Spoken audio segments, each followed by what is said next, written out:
CA सेजावै हासिनि लगे लगे हाकतर हरसों साजाक चिंगो बहायकिना नगैमान खा दाल बिदाल अर्गानाइजेशन दाल बिदाल सिविल सोसाइटी दाल बिदाल पॉलिटिकल मथानि बखाक्तै CA केबेंगै दाल बिदाल मुभमेंट खालायजाक मारक तेव बहायकिना जों चिनि खरां जत मुभमेंट जों कभारेज खालायका नरकनो फ्रुंगानि जायतखा ते तिनि बहायनहाय चिनि खरांनि कक सालाय पान्दानि बिसिंतै जों हायनहाय मानफिका नगरायंगै हासेनि बुवाग्रा महाराजा प्रद्युत किशोर मानिक बहादुर नो पहले चीनी खुरांग में आपका स्वागत है। पहले सवाल CA इशू को लेकर सुप्रीम कोर्ट में 22 को जो हियरिंग हुआ, आप तो उस समय में दिल्ली में था, तो क्या हियरिंग हुआ त्रिपुरावासी ये क्लियर जानना चाह रहा है, अच्छा हुआ या बुरा हुआ? मुझे तो लगता है कि ठीक हुआ, क्योंकि हमारा पॉइंट क्या था कि आप पूरा इंडिया को त्रिपुरा के संग क्लब मत कीजिए। हमारा जो डिमांड त्रिपुरा में है वो हम लोग कह रहे हैं कि हमें बांग्लादेश से और इलीगल माइग्रेंट्स नहीं चाहिए। और पूरा इंडिया में कहा जा रहा है कि NRC भी नहीं चाहिए, CA भी नहीं चाहिए। त्रिपुरा में हमको NRC चाहिए। हाँ। तो हमारा मैटर और आसाम का मैटर एकदम अलग है। हमारा बाउंड्री भी है बांग्लादेश के साथ, और जैसे आपने देखा सिमना में क्या हुआ, ख्वाई में क्या हुआ, तो ये भी हमने एविडेंस प्रोड्यूस किया। और सुप्रीम कोर्ट ने अपने डिसीजन में गवर्नमेंट ऑफ इंडिया को 4 हफ्ता दिया है टाइम जवाब देने के लिए, और कहा कि त्रिपुरा और आसाम अलग केस है, पूरा इंडिया में जो हो रहा है वो अलग है। तो ये अच्छा चीज़ है, क्योंकि क्या होता है कि कभी कभी हम लोग पूरा नेशन का जो प्रॉब्लम है उसमें हम लोग जुड़ के हमारा आवाज़ दब जाता है। तो उन्होंने अलग करके हमारे ऊपर एक अच्छा व्यू लिया। मुझे तो लगता है कि अच्छे भी हुआ, और आने वाले दिन में मेरा एक आशा है कि सुप्रीम कोर्ट हमारा जो प्रॉब्लम है उसको इंडिया के प्रॉब्लम से अलग देखकर, आसाम का प्रॉब्लम इंडिया के प्रॉब्लम को अलग देखकर हमारे संग न्याय करेगी। सुप्रीम कोर्ट ने जो आपने बोला 4 हफ्ते का समय दिया, किसको दिया? गवर्नमेंट ऑफ इंडिया को कि जवाब देने के लिए कि त्रिपुरा में, मैं आपको त्रिपुरा आसाम के बारे में बताता हूँ। हमने अपने केस में लिखा है, पतल कन्या का केस भी है और मेरा भी केस है, उसमें लिखा गया है कि आपने महारानी कंचन प्रभा देवी को आश्वासन दिया था कि आप त्रिपुरा का सीमा, सभ्यता, कल्चर, आइडेंटिटी, लैंग्वेज को आप प्रोटेक्ट करेंगे। तो वो नहीं हो रहा है, क्यों? दूसरा बात है, आपने TNV के संग अकॉर्ड साइन किया था, उसमें आपने कहा था कि ये गारंटीज होगा, अभी तक नहीं हुआ, क्यों? ATTF के संग आपने अकॉर्ड साइन किया था, उसमें लिखा गया था कि इनर लाइन परमिट होगा, उसमें लिखा गया था कि कट ऑफ ईयर 1971 होगा, तो वो भी आपने ऑनर नहीं किया। और आज आपने नया कानून लाया है जो कह रहा है कि 2014। तो इसका मतलब है कि वो जो पहला 3 एग्रीमेंट जो आपने महारानी कंचन प्रभा देवी के संग किया, तब राजीव गांधी के संग TNV के संग किया, और तब ATTF के संग किया, वो उसका क्या गारंटी रहता है कि कल आप फिर से 2014 से 2025 कर देंगे? तो उसका वायलेशन हुआ है।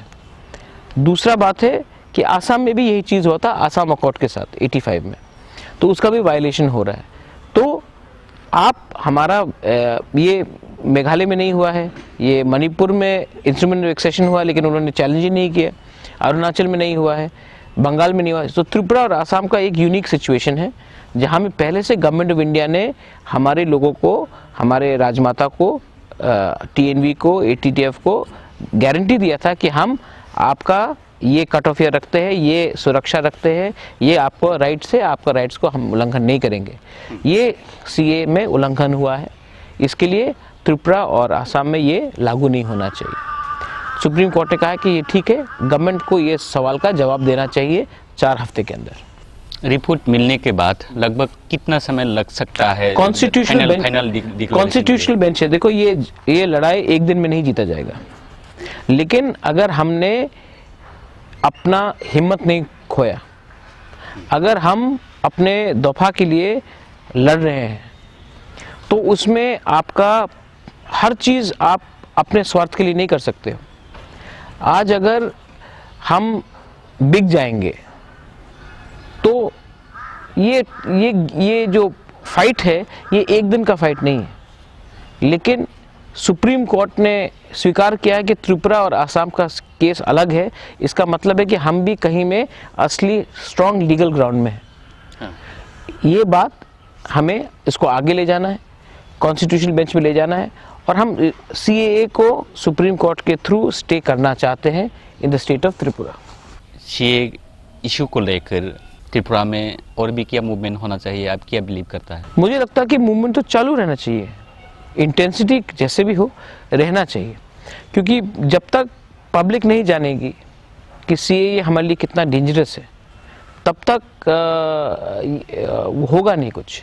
लेकिन CAA को आप इलेक्शन के संग मत जोड़िए, ये CAA का फाइट इलेक्शन के बाद भी चलेगा। CAA का फाइट कभी ख़त्म नहीं होने वाला जब तक हमको सुप्रीम कोर्ट से रिलीफ नहीं मिले। और ये जो CAA का फाइट है ये सिर्फ पॉलिटिकल पार्टीज करने से इलेक्शन के संग जुड़ जाता है।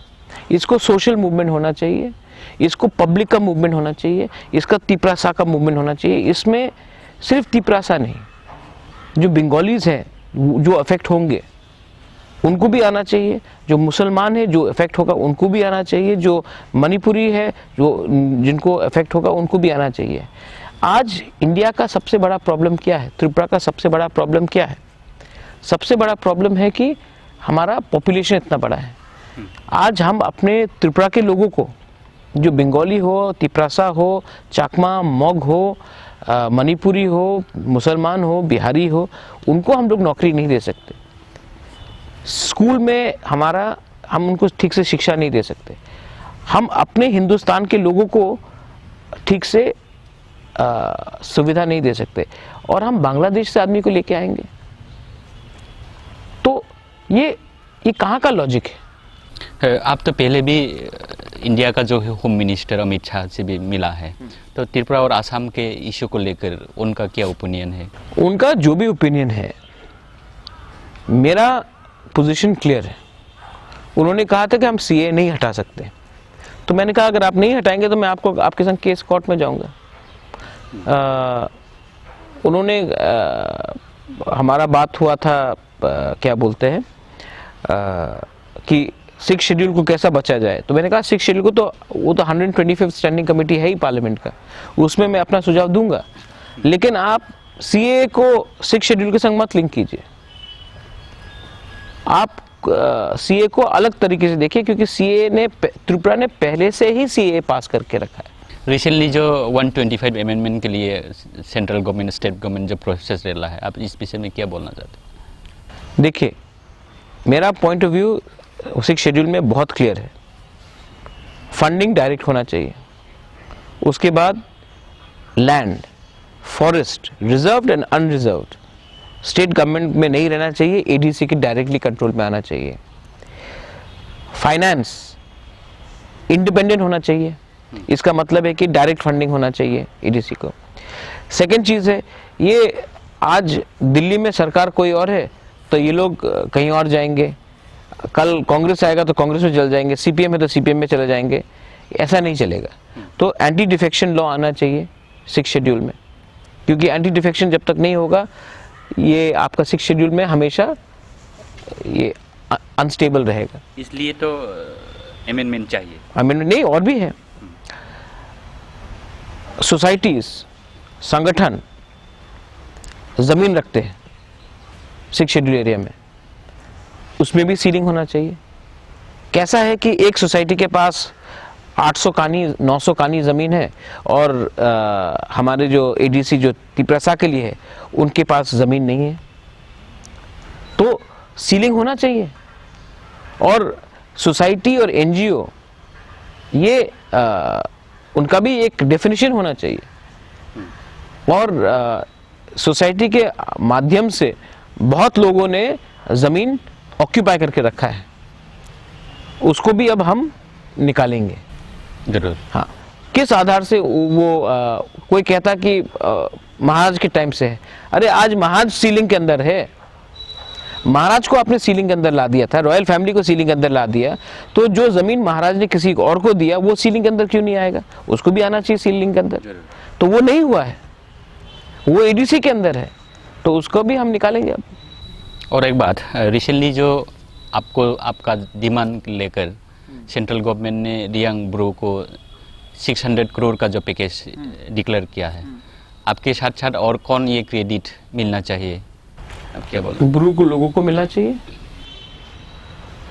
सबसे पहले ब्रू लोगों को जो इतने साल से इतने खराब कंडीशन में रहे, मुझे क्रेडिट नहीं चाहिए। जिसको क्रेडिट लेना है ले लीजिए, मुझे क्रेडिट नहीं चाहिए। मैं खुशी हूँ कि मेरे ब्रू लोगों को जो कमिटमेंट मैंने दिया था वो मैंने पूरा किया। अब क्रेडिट्स जिसको भी लेना है लेने दीजिए, मुझे कोई प्रॉब्लम नहीं। तो आपका क्या एक्सपीरियंस रहा यहाँ पर? रिसेंट जो 25 ईयर्स सीपीएम ने यहाँ पर गवर्नमेंट चलाया, उनके समय में क्या कोई उन लोगों को यहाँ पर रखने के लिए कोई कोशिश नहीं हुआ था? आप क्या बोलेंगे? सीपीएम का कोई सीपीएम ने जितना त्रिपुरा को डिस्ट्रॉय किया है वो किसी ने नहीं किया। सीपीएम ने बिजनेस को खत्म किया, सीपीएम ने एजुकेशन को खत्म किया, सीपीएम ने हिस्ट्री और कल्चर को खत्म किया, और सीपीएम ने रिटर्न में क्या दिया? आज त्रिपुरा, मैं आपको एक एग्जांपल देता हूं। 1947 में त्रिपुरा उस समय जो नेफा था, नागालैंड अरुणाचल से आगे था, मणिपुर से आगे था शिक्षा में। वो त्रिपुरा के पास एयरपोर्ट था, कनेक्टिविटी में आगे था, आसाम से ज़्यादा अच्छा कनेक्टिविटी था अपना। शिक्षा हमारा ये जो सिक्किम, मणिपुर, अरुणाचल, मिजोरम, नागालैंड से हम लोग का शिक्षा आगे था। एयरपोर्ट, हमारा कनेक्टिविटी आसाम से ज़्यादा अच्छा था। यहाँ में एग्रीकल्चर था, फॉरेस्ट था। तो आज वही त्रिपुरा जब सीपीएम हटा है, तो पिछले 40 जब उनका जो शासन हुआ उसमें आप देखेंगे कि एजुकेशन में हम सबसे पीछे, जहां में हम आगे थे उसी स्टेट से हम पीछे हैं। आप उसमें महाराजा को ब्लेम करते हो। 70 साल तक तो डेमोक्रेसी रहा और 70 साल में हम पीछे गए हैं। आपने महाराजा को ब्लेम किया, लेकिन असल में प्रॉब्लम था कि आपका खुद ही का शिक्षा का सिस्टम खराब था। वही सीपीएम ने पश्चिम बंगाल को भी, जो कलकत्ता पूरे इंडिया में नंबर 1 था सिटी, जब सीपीएम आया, जब ज्योति बासु आया, आज कलकत्ता जाकर कोई नौकरी नहीं ढूंढ रहा, सब बॉम्बे, बैंगलोर, दिल्ली जाकर ढूंढ रहे। तो सीपीएम ने कलकत्ता को भी डिस्ट्रॉय किया। वही सीपीएम ने इंडस्ट्री को मारा। आज कोई यहाँ में बिजनेस करने के लिए 2 बार सोचता है। वही सीपीएम ने हमको दिया किया, हमारा हिस्ट्री खत्म कर दिया। अब आप रियांग का इशू के बारे में बोलते हो। ये जो सीपीएम दिल्ली में बोलता है, छत्तीसगढ़ में क्या हो रहा है, झारखंड में क्या हो रहा है, यही सीपीएम त्रिपुरा में रियांग का सोल्यूशन क्यों नहीं करना चाहता था? जबकि उनका वोट बैंक जाके क्या बोलते थे, रत्नमणि ने ये, महाराज ने ये किया, वो किया। सीपीएम का वोट बैंक ही रियांग था। लेकिन आज तक रियांग का सिचुएशन को क्यों नहीं सॉल्व किया? क्योंकि जो मुख से बोलते दिल से नहीं सोचते लोग। और जब रियांग का ब्लॉकेड हुआ, जो रोड ब्लॉकेड कंचनपुर में, मैं गया वहां जाकर 2 महीना लगा हमको, सिर्फ 2 महीना लगा। जो दिल्ली का सरकार 1 किलो चावल नहीं दे रहा था हमारे रियांग को, आज 600 करोड़ रुपए क्यों दे रहा है? क्योंकि जाकर एक आवाज में हमने बोला कि ये हमने बांग्लादेश से आदमी को रखा है। हमारे रियांग तो त्रिपुरा के ही हैं या अर्जेंटी इंडिया का है। तो आप हमारे इंडियंस को आप नहीं रखना चाहते हैं, बांग्लादेश से रखते हैं। ये कहाँ का इंसाफ है? तो हमारे बीच में थांचा था, हमने क्लियरली बात किया, हो गया। और स्टेट गवर्नमेंट ने आपत्ति नहीं की, ऑपोजिशन ने आपत्ति नहीं की, बारिंग 1-2 लीडर जो कांग्रेस है जिसने आपत्ति किया, वरना किसी ने आपत्ति नहीं किया। आज हो गया। तो इसमें स्टेट गवर्नमेंट का कोई आपत्ति नहीं किया, वही बड़ा बात है ना। यही तो मैं कह रहा हूं कि सीपीएम ने इतने साल तक ये प्रपोजल क्यों नहीं दिया, क्योंकि वो सोल्यूशन नहीं चाहते थे, सिर्फ वोट बैंक सिर्फ वोट बैंक है ये। अब तो कांग्रेस का प्रेसिडेंट और एक साथ पॉलिटिकल भी छोड़ दिया, और रिसेंटली हम लोगों ने देखा एक political non political organization Tripura नाम से आप फॉर्म किया। इसका मेन इन ऑब्जेक्ट क्या है, आपका सपना क्या है, क्या चाहता है आप? मेरा सपना है कि ये हर चीज़ को पॉलिटिशियंस से आप उम्मीद मत कीजिए।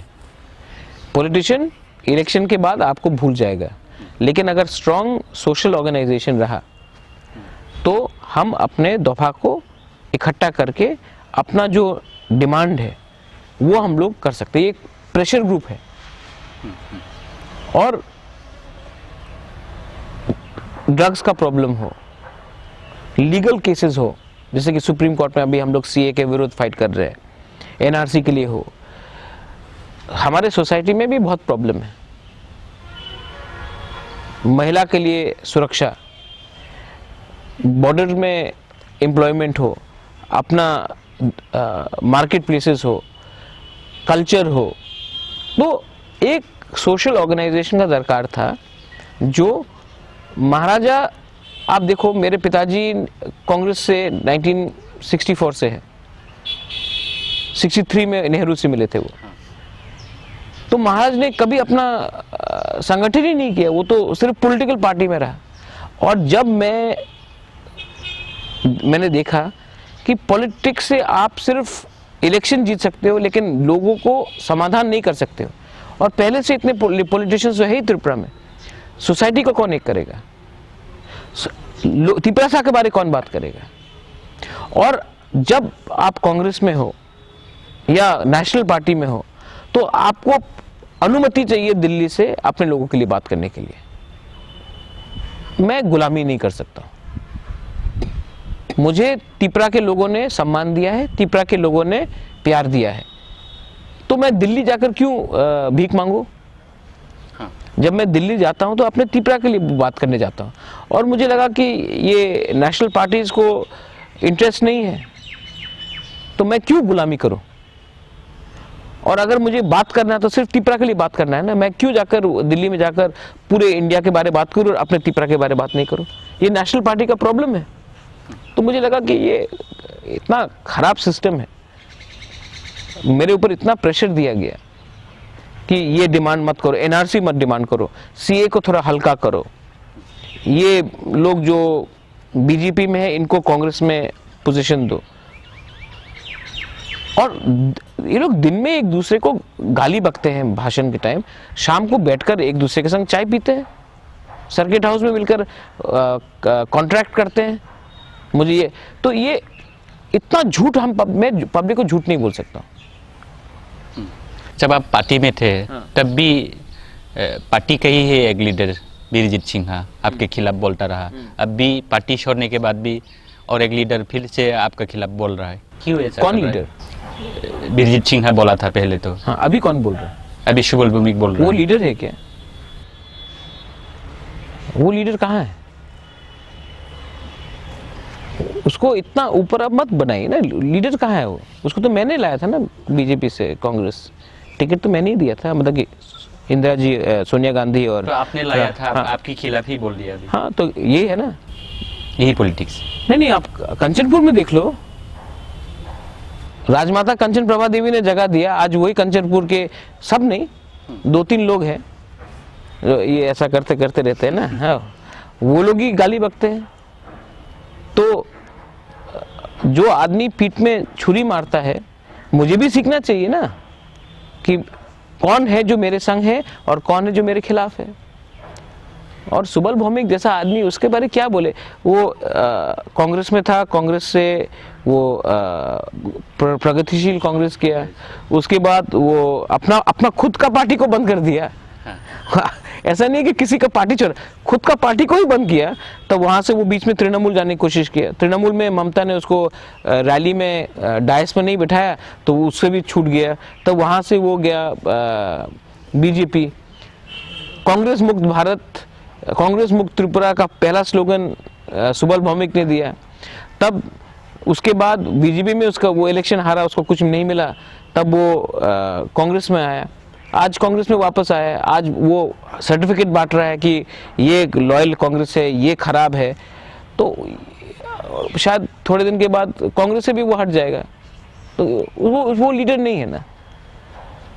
ये लोग तो जैसा बारिश आया वैसा वो लोग देखते कि कहाँ में पानी इधर से उधर भागते रहते हैं। उसको लीडर मत बोलिए आप। हाँ जरूर। और एक बात, कंचनपुर में जो रिसेंटली एक नागरिक सुरक्षा मंच से गैदरिंग हुआ था, यहाँ पर चंदन चटर्जी नाम से एक आपके खिलाफ वो भी बोल दिया, मुकुटहीन सम्राट, और भी राजबाड़ी घेराव, राजपथ घेराव, विधानसभा घेराव, बीजेपी भी खिलाफ, स्टेट गवर्नमेंट के खिलाफ, सबके खिलाफ बोला, ट्राइबल लोगों का खिलाफ भी बोला। आपका क्या कमेंट रहेगा इस विषय में? मैंने कहा ना, जंगल में 500 बंदर है, शेर एक है। बंदर लोग शेर से ज़्यादा आवाज़ करते हैं, एक पेड़ से दूसरे पेड़, दूसरे पेड़ से दूसरे पेड़, वो बंदर आवाज़ करते रहता है ना। जू में भी आप जाके देखो, शेर चुप रहता है, जिस दिन शेर मुंह खोलता है तो किसी को खाता है या फिर किसी को भगाता है। तो बंदर लोग को करने तो क्या है, ये लोग आज 3 दिन के लिए सब लोग उसका नाम जानेंगे, 10 दिन के बाद भूल जाएंगे। जब पेट में खाना नहीं होगा तब चंदन चटर्जी का भाषण से किसी के पेट में खाना नहीं जाएगा। हम लोग ज़मीन में जाकर लोग को हेल्प करते हैं। ज़मीन में जाकर जब ये जो आनंद बाज़ार में जो हमारा बंगाली का जो बिज़नेस ख़राब हुआ, टूटा, मैंने कहा है और मैं आने वाले हफ्ते में जाकर वहाँ के डिस्ट्रिक्ट एडमिनिस्ट्रेशन को रुपया दूंगा और बोलूँगा कि उनको मदद कीजिए। ये चंदन आकर या जो लोग जो भी है नागरिक मंच से जो भी है ये लोग आकर भाषण करते हैं, डिमांड करते हैं। मैं बोलता हूँ एक डिमांड करो कि आप इनको थोड़ा पैसा दो, अपने पॉकेट से 10 रुपये दे दो। नहीं, इनको नेतागिरी करना है, इनके खिलाफ मैं कुछ रिएक्ट भी करूँगा तो मेरे ही स्टैंडर्ड गिरेगा। इन लोग कीचड़ से बात करने का कोई दरकार नहीं, ये लोग कीचड़ लोग हैं। कैसे उसको आप लोग चिंता भी मत कीजिए। 1-2 महीने में एडीसी इलेक्शन है, फिर से आप पॉलिटिक्स में आप नहीं लड़ेंगे, ये ठीक है, फिर से इनडायरेक्टली पॉलिटिक्स में इन्वॉल्व होना चाहता है क्या? किसी और को सपोर्ट करेंगे? मैं क्यों सपोर्ट करूँ? कोई ने मुझसे सपोर्ट ही नहीं मांगा आज तक। ना विजय बाबू ने मुझसे सपोर्ट मांगा है, ना आईपीएफटी ने मुझसे सपोर्ट मांगा है, ना एनसीटी ने मुझसे सपोर्ट मांगा है। तो मैं किसी ने मुझसे सपोर्ट ही नहीं मांगा तो मैं सपोर्ट क्यों करूं? और रहा बात बीजेपी, कांग्रेस और सीपीएम, उनका तो सवाल ही नहीं पैदा होता सपोर्ट करने के लिए। लास्ट चीनी खरंग की तरफ से आप त्रिपुरा वासियों को सीए इशू को लेकर, एनआरसी इशू को लेकर, यूनिटी इशू को लेकर आपका जो ऑर्गेनाइजेशन त्रिपुरा, इसके तरफ से लेकर क्या मैसेज रहेंगे? देखो, सबसे इम्पोर्टेंट मैसेज है कि Tripura, the indigenous progressive regional alliance, Tripura, मैंने सबको एक करने का कोशिश किया, लेकिन अगर पॉलिटिकल लीडर्स एक नहीं होगा तो हम दफा को एक करेंगे। और मेरा त्रिपुरा का जो वॉलंटियर्स है वो सब गांव जाकर आपसे मिलेंगे, आपके संग काम करेंगे। लेकिन ये जो पॉलिटिशियंस है और ये जो नेता है जो इलेक्शन के पहले आपको सपना दिखाता है, इलेक्शन के बाद आपको ही भूल जाता है, मैं त्रिपुरा के थ्रू एक मैसेज देना चाहता हूँ कि अब दफा हमारे एमएलए एमडीसी को कंट्रोल करेगा, ना कि एमडीसी और एमएलए जो अपने आप को दिल्ली जाकर बेच देता है वो हमारे त्रिपुरा दफा को कंट्रोल करेंगे। सिस्टम को अब हम बदलेंगे। आने वाले दिन में आप देखना कि त्रिपुरा का जो आवाज़ है, त्रिपुरा का जो आवाज़ है वो दिल्ली पहुंचेगा और दिल्ली भी समझ ले कि आप हमारे एमएलए को कंट्रोल कर सकते हो, आप हमारा एमपी को, एमडीसी को कंट्रोल कर सकते हो, आप त्रिपुरा को सिर्फ ये पॉलिटिशियन के थ्रू कंट्रोल नहीं कर सकते हो। आज का त्रिपुरा एक होगा और आज का त्रिपुरा हिंदुस्तान के अंदर अपना संवैधानिक अधिकार जानता है। ओके, आपने आपका इम्पोर्टेंट समय दिया, इसके लिए चीनी खरंग की तरफ से बहुत बहुत शुक्रिया। चीनी खरंग को टाइम देने के लिए मेरा कभी समय नहीं जाता है। अपना जो तिपरासा चैनल्स है उनको भी मैं प्रायोरिटी दे रहा हूँ, क्योंकि जब तक हम अपने चिनी खोरांग हो, कॉकपिन हो, कॉक त्रिपुरा हो, सरंग जाति हो, जो भी हमारा जो हकतौर चैनल हो, जो भी है, अगर हमने अपने तिपरासा चैनल को, अपने तिपरासा मीडिया को आगे नहीं रखा तो हम भी नाइंसाफ़ी कर रहे हैं। तो मैं चाहता हूं कि अपना जो इंडिजिनस मीडिया है उसको भी आगे आना है, क्योंकि हम भी जानते हैं कि त्रिपुरा में क्या हो रहा है। अगरतला में आप लोग को मौका नहीं मिलता, लेकिन शहर किसी और का हो सकता है, गांव पहाड़ हमारा है। जरूर, थैंक यू। Melena. यो बाहाय के न चिनी खरंग नाय तंग नाय जो ताहकते भुक सं स्राय स्राय चिनी हासिनी बुबाग्रा महाराजा प्रदुत किशोर मानिक बहादुर नि खोकते नरक खनाय मान खाना तिप्रासा रक नि बागै चिनी थिनांग नि बागै ब बाहाय के एमांग नुगै तंग ब बाहाय के चाइटगै तंग अब बाहाय के न चाइटक मुं सिमिया बिनि प्रेक्टिकली लीगल साइड थाङै सुप्रीम कोर्ट पर्यन्त ब थांजाक तिप्रासा रक न मथांगानि बागै तिप्रासा रक थिनांनि बागै तेयो बाहाय के न जों थाया थानि तिनि जरा मानमानि बाय थाया थानि जों सोंलायका फिरक लाइमं मानखा बिनि बखाक्तै बसखांनि जरा रगबो जों जरा मानखांके हासिनि तैबो कुसु कतर बरक बाय कक्सानानि चाइटक नाय नरक जयवै नाय तंदि चिनी खरां।